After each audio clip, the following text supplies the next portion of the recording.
Hello and welcome to another episode of Warrior Weekly News. I'm Charlie McClure. And I'm Brody Charlie, and we'll be bringing you your news stories for the week. Some new academic news here from Charlie McClure. One of the AP Lang teachers here at North Atlanta, Dr. Hasty, has brought something new to the table for her students. Dr. Hasty has introduced a field trip for 40 of her students. The field trip, which costs $20 cash, features a field trip to an urban escape room.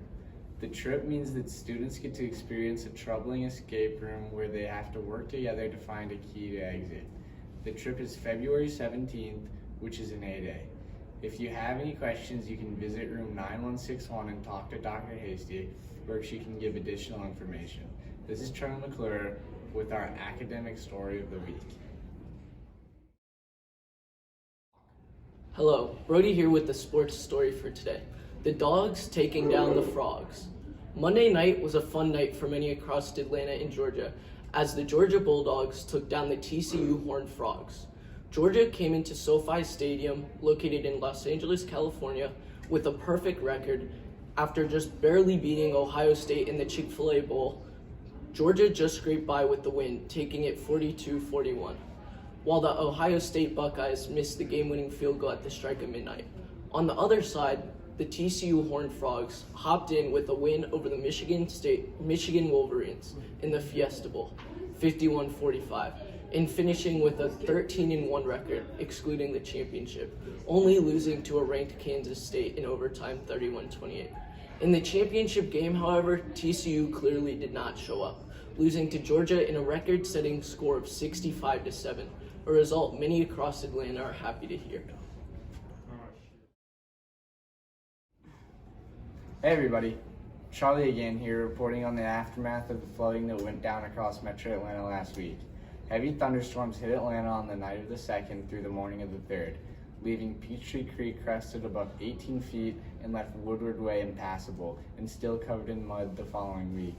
The influx of rushing water led to piles of trash getting caught up in the nearby Memorial Park. Unfortunately, avid golfers also had a gloomy time as Bobby Jones Golf Course was closed as a result of the flooding. Bobby Jones is still operating, however it is damaged from the flooding. Despite this, Atlanteans have something to look forward to as the Atlanta weather is starting to brighten. As we go to Brody Charlie with the weather forecast for the week.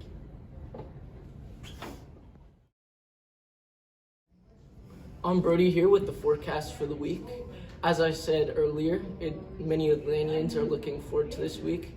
However, today has been quite gloomy. Tuesday, today, was a high of 60 with a low of 50, and there's been intermittent showers during the day. Wednesday, however, it looks up with a high of 67 and a low of 52, where it will be cloudy all day.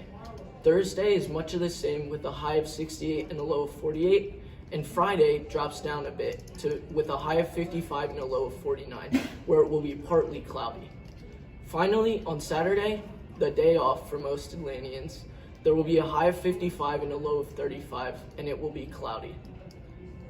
Thank you for tuning in to the Warrior Weekly News. This has been Brody and Charlie. Have a great rest of your day.